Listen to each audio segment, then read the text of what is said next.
भाकरीचा प्रकार आहे. आपण आता ओम म्हणत श्वासात घेतला, आत घेतला होता. आता तसंच सेम आहे, फक्त काय करायचं की घशातनं ओम उच्चार करायचा.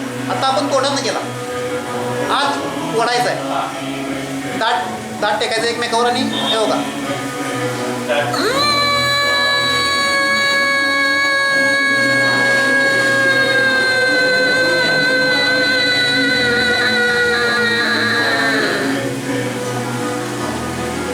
श्वास सोडा बाहेर, परत घशानंच हे करायचं आहे.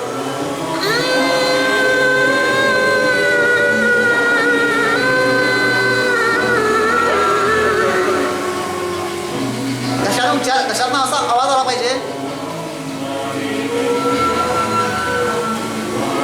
परत बघा घशातनं आवाज गेला पाहिजे. ओमचा उच्चार करायचा आहे.